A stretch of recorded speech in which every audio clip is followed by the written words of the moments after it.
So, welcome back to another study per se. Going over the seven churches. Kinda, it's gonna get a little hefty. I feel like we're not gonna know what we're doing half the time, but we'll get used to it. Oh, Aiden, you're killing me with these background pictures. So, unlike any other study, usually y'all guys are muted, but unless I really want y'all to speak during the study because I really want to hear what y'all think. So, Oh no, this is not gonna be good. maybe help you, Colin. Okay, that's what I thought. Oh no, that wasn't Colin on the phone. You got any editing stuff for Simon? Yeah, I do. I had to edit some part out in Laodicea, but So, if I were to ask y'all what the problem was in the Church of Ephesus, what would it be? Just starting off simple. Okay, yeah, Mason. They didn't love Jesus anymore. Okay. Uh-oh. I think there's actually a term for that, actually. If I remember. It says loss of their first love. Yeah, but that's like a phrase. I believe the thing is, backsliding. Backsliding, also known as falling away, is moving away from Jesus after being near him, or in Christian context. New word, backsliding. So that's kind of like the Church of Ephesus. See, that's the kind of thing. I'm sorry about Carter's behavior. I'm sorry about Carter's behavior. It's okay. I remember taking that photo of Aiden.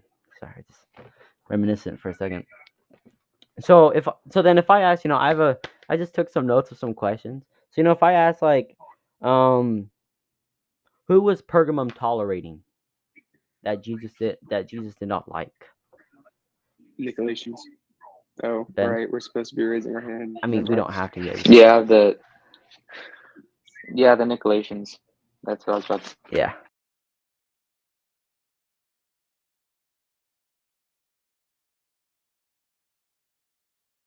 So I mean, if I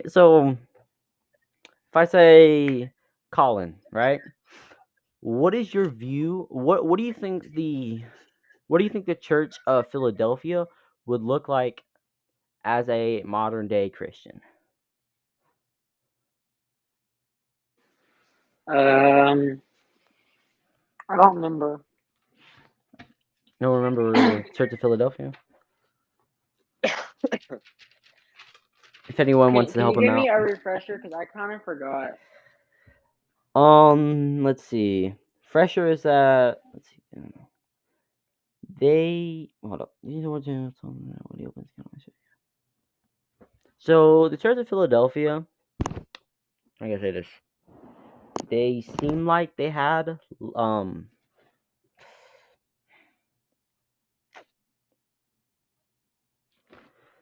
They weren't very strong. They didn't go out and do many things. Yeah, they weren't but strong, whenever it but they came were. when it came down to it, they didn't say like, "Oh no, we don't believe in Jesus. We do." It's just When it came to peer pressure, they did not break. Yeah. But in it themselves, being alone, they were didn't have okay much at it. motivation, But pretty when much. push came to shove, they did not let any ground up. Yeah. That's why he told them. That's why Jesus said to them, "I will make you a pillar in the temple of my God." So they're just kind of mid. Well, they're not mid. Jesus had no complaint against them. So, Colin, now that you have a refresher. So, Colin, what do you think? Well, I still need a clarification on what I just asked. Are you saying that did they say strong in their faith under peer pressure or not under peer pressure? They stay faithful under peer pressure, yes. But then when they weren't under peer pressure, they kind of relaxed. Yeah, you could say that. So yeah, I mean that can I mean yeah that can correspond to today's Christians because let's say you go to a Bible study with a bunch of Christians and you are strong in your faith and you're very you're very excited, and then like let's say a few weeks later you're not reading the Bible, you're not praying, you're not doing what you're supposed to do. But then as soon as you go right back to the Bible study or youth group or wherever you're at, you decide that, oh, I'm gonna be strong in my faith again, and then you don't. What's so funny, Carson? In Okay. this case, though, wouldn't it be more of people going against them? Maybe. Anybody else want to comment on that? I think Seriously. Colin, I think that was a good start to it. I mean, they're the ones who was like, we're doing good. We're gonna be in the faith. We're gonna do we're gonna have our guard up. We're gonna put on the armor of God, and so that whenever the temptations and stuff come to us, we'll fend it off, right? Because he says to the Church of Philadelphia, I open the door that no one can open, and I shut the door that no one shuts. And he's telling, like, I will open the door for you, and I'll make sure I shut it behind you, so no one deceitful per se can come in after you, right? So yeah, they have that sense of powerfulness, of unbreakableness, but then he says after that, I know that you have little strength, saying, I know you're weak. I think the sense of that saying, kind of like, you can't do it by yourself. I saw a quote. I know it was in a movie, but I saw a quote and it was for a Christian school.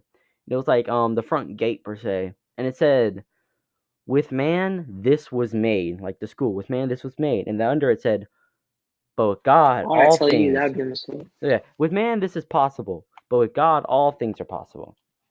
So like man can only go so far. That's why he says you have little strength, but then the moment the moment you hold faith to me, and you don't break, that you overcome, when you stay faithful, it's like now I give you a lot more strength than you would have had. Then you're a pillar now. At least that's what I think when I hear the Church of Philadelphia as a person per se. What do y'all think on that? Yes. Yes. Yeah, I agree. I I mean, agree. also, I guess it could like be talking about like small churches, small churches in the middle of nowhere, like, just because you have like you're small, have really no influence, that doesn't mean you don't need to like, just be discouraged just Yeah. because you don't have a lot of strength, Oh, yeah. you know. And yeah, Ben, you would know that because you go to the New Harvest, right? That's a small church. They're so small they run out of gun rage to do their church per se, right? Yeah. So Is New Harvest smaller than Victory? yeah. Yeah. So Yeah. Do yeah, they and close I've down the been there Cameron too first? for youth, so I know what it's like to be the smaller church. But when people come together for in a congregation for Jesus, it turns into a powerful thing, if you're truly there for Jesus, worship, listening to the word, honoring him. You go from having little strength alone to being strong together, kind of a thing. Yeah, it's a good insight there.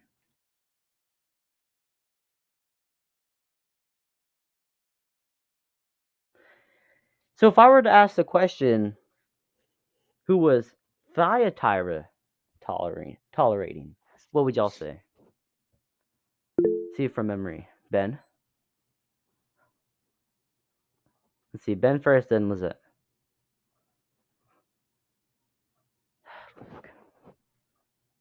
Oh, Jezebel.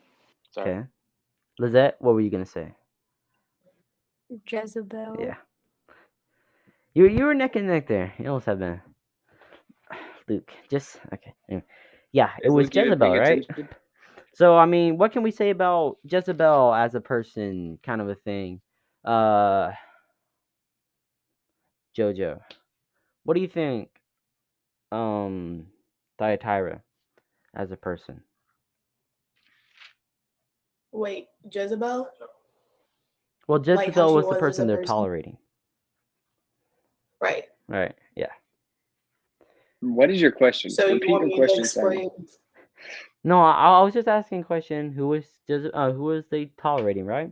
And then I was just asking Jojo. I mean, if anyone else wants to answer, I mean, that's nice. But I'm just trying to include everyone else. I was asking Jojo, what do you think of, if you were to read the Church of Thyatira as a person, as a church per se? Well,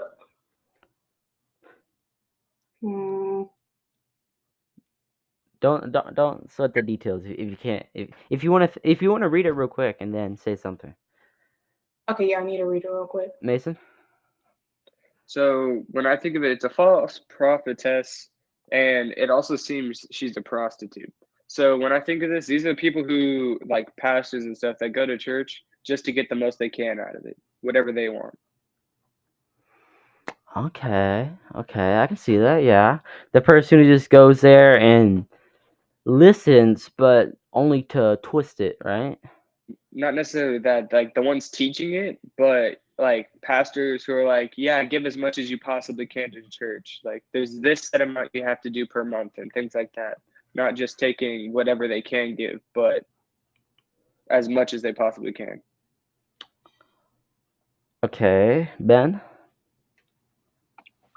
Yeah, kind of what Mason was saying. Like, I think Thyatira is like the worst example because I mean the other ones are like they kind of like lost the fire or they just weren't doing things right. Thyatira was just like openly just like doing wrong, just like Yeah. following someone else entirely. Just yeah. Okay, I can see that. Sort of like what the Nicolaitans were doing, except this Sort was of, more yeah. sexual Just immorality worse. rather than all sins. Give me 1 second, Yeah, Colin. just worse. Yeah. Okay, yeah. And now, Colin, sorry.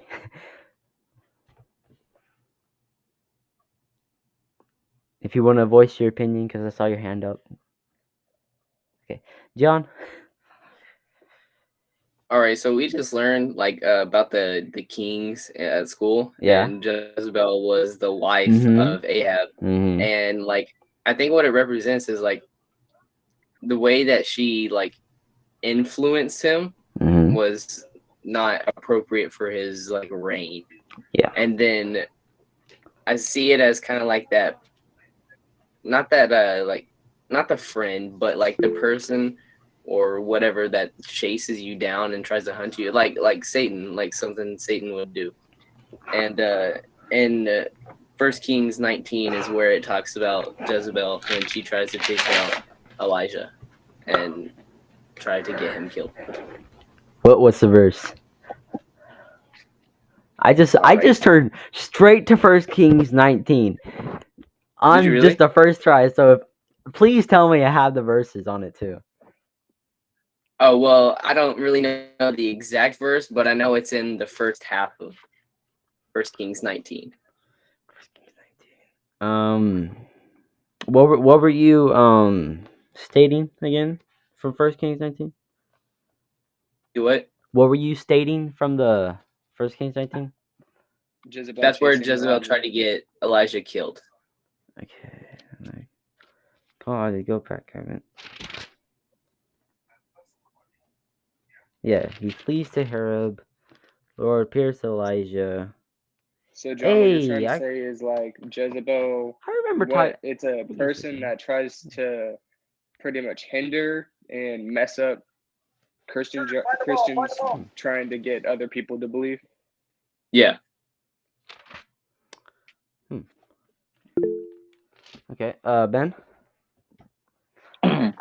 I mean, I guess in a nutshell, Jezebel represents like the flesh, like just doing whatever you want. Because I mean, some of the people at the church just kind of threw away, the fact that you're supposed to come to church and worship God, and were just kind of doing whatever they were doing. Just kind of like came and were basically worshiping themselves, kind of, Yeah. doing whatever they wanted to do. Okay. Good. Yeah, I can see that. Yeah, definitely. Where Jojo? Did you read it?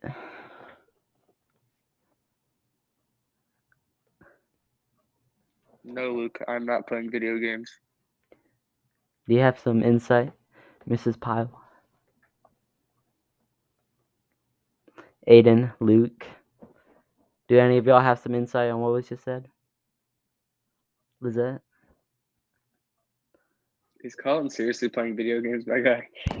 Well, I want to include everyone in, so sometimes it's Oh, tough. Jojo said that her Wi-Fi isn't working. So Let she's him. in but not in.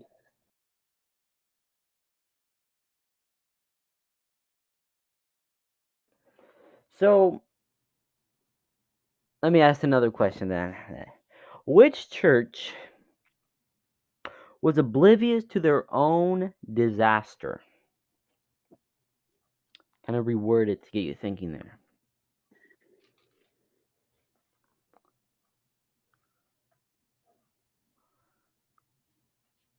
I'll rephrase it again. Which church was blind to what was happening around them and what they were doing? Ben? Wait, Sardis. Sardis. No, not the answer I'm Can you going find the other for. one? And Isn't it Pergamum? I'm confused. I don't know. No.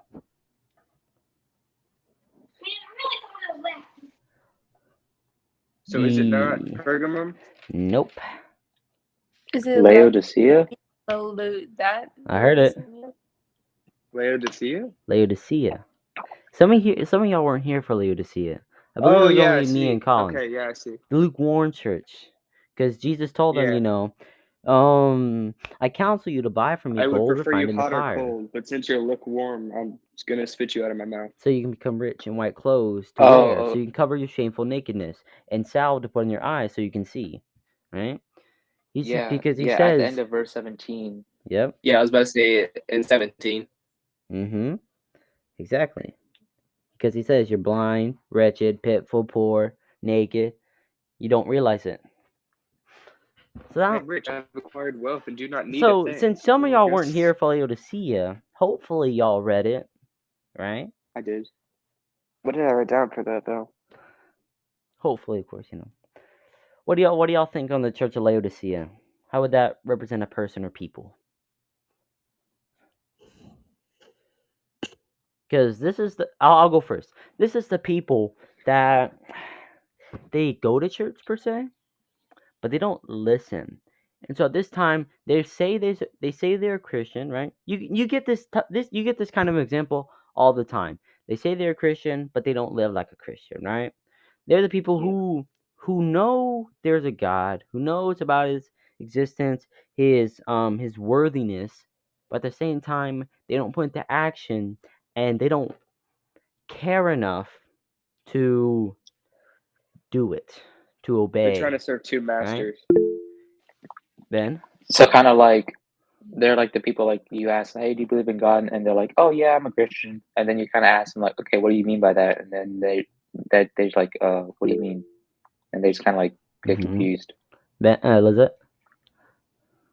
Yeah, so just people that like Ben said, like that you ask them and they claim to be a Christian, but their life just shows the complete opposite, and they don't feel like, because it says that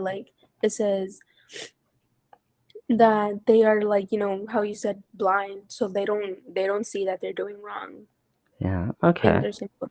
Yeah, exactly. Jojo? Glad to see you back. Also, like kids that like go to church just because their parents go to church, and Mm-hmm. like they feel like they're forced to go, and they feel like it's like a chore just to like read your Bible daily and stuff, and like also with just the decisions that they're making daily and how that like reflects on like their attitude and stuff. Mm-hmm. You could say these are the Christians that they say they're Christians just to avoid the deeper conversations or the conversations where you really have to truly think, right? The conversations where where you just don't have to be like, oh yeah, I know this, I pray daily. No, it's just I video game daily, kind of thing. Mason? So what I think it's the Christians who are trying to serve two masters. They're trying to serve God and money, but the flesh is winning out because they're not really trying to focus on God. They're focusing on material things rather than spiritual things. Okay, Ben. Kind of like that rich guy who asked Yeah. Jesus, like, "Hey, I've done everything. What else do I need to be saved?" And he's like, "Give away all your money." And God's like, "Can't do that. I'm sorry." And that's why They're just Jesus kind of said like it was. half-hearted. Yeah, Hmm. Jesus said it was more difficult. It It's more was more difficult. difficult for a rich man to go to heaven than it was for a camel to fit through the eye of a needle. Okay. Yeah, see, this is the purpose of why I'm doing this study today, because I want to see what y'all think, and it's good to identify this kind of personality per se. John? Also, I think one of the reasons like why people say they might follow Christ but then don't actually is because we look to stuff we can actually hold on to and see, because we don't see the effects of Christianity like for eternal life. We see what we can hold on to right now and what we can gain. Exactly. And I think this is the type of Christian that is, dare I say, more popular these days. Not that they're the best and they're pleasing, that they're pleasing God, but they're the type that's dominant in this world, especially in America, who have they take for granted Christianity and going to church, and then they go off to do whatever, Mason? What I think is they're the Christians that are most popular with sinners because they don't make sinners feel bad. Yeah, exactly.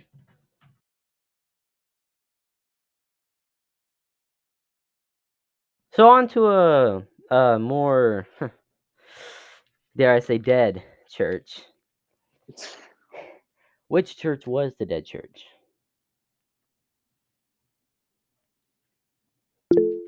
Ben? Okay, this one is Sardis. Yeah, this one Nope. No, I'm sucks. just kidding. Yes, this church. This church. Yes, this church. It's not really even a church anymore. Well, it was chosen. I'll go first again. It was chosen as a church by God because Jesus recognized it and its authority and its faithfulness. But over time, like all of these churches, they faded away because just like the Ephesus, but a step further, they left the love, they backsided, they did the wrong, and now there's just there's no good in it. It said in Romans, I want to say Romans 3:12, for no one does good, not even one, for they're all worthless together. And that's basically this church. Mason? Wait, isn't that the end of the Roman road? 316? What? What you just said. I said Romans 3:12. Yeah, I know. But couldn't it I feel like it's part of the Roman road, which is 316. It sounds familiar. No idea what you're talking about. The Romans road, it pretty much tells you the cycle of becoming a Christian, where you have to give up your sin Yeah, to yeah, get there. yeah. I know what you're saying. Okay. Maybe it is. Do you But have that any wasn't what I input was originally going to say. on the Sardis? Yeah. So for my notes, I put down those who have the knowledge but not the heart. So they're the ones that Give it a second, Colin. they're pretty much they're pretty much the Pharisees, the ones who have it all in their brain, but and act like living it out, but they're doing it more because it's tradition and everything. There's nothing in it for them. Mm-hmm. So like What the heck is honesty? you could say this is like you said, Is this is the this Pharisees. I have no idea who this is. But all I know is that they joined, so it's someone. There we oh go. no, Luke, It's Luke. And stop it. so you could say this is the church that projects doing good, right? They project having a reputation with God. They project, let's say in the Pharisees' case, they project long and meaningful prayer. They project doing good deeds, but inside that's where it matters. Because in one church it says, the church of Thyatira says, whose eyes are like a blazing fire, and I explained in that video, that's to see the hearts and mind. And it even says later in that church, it says, verse 23, and then all the churches will know that I am he who searches hearts and mind, right? And that's it, really. Sardis, at the heart of at the core, they are dead because, well, it means they're spiritually dead, right? So that's the kind of person that's like, oh yeah, I do all these good deeds. I I am obedient to God. Why do I not hear him speaking to me? Why does he let all these things bad happen to me, right? And then they go off and be like, well, no, I'm not gonna pray to him. He's not gonna listen. Then I'll go play some Minecraft, because they don't have that faith in them to like, oh, I just need to be patient. I just need to keep enduring. Now they're like, well, it's not happening in 5 minutes. I can't let anyone know though, but I'll just try by myself, and that gets you nowhere. Yes, Colin. You fill the Jesus side hole with nothing. The church that you were talking about was it the Alamo where the Mexican army had a battle? We can't hear you. Okay. The church that you were talking about, right? Was it the Alamo where the Texas army and Mexico army had a battle? Sure. Exactly.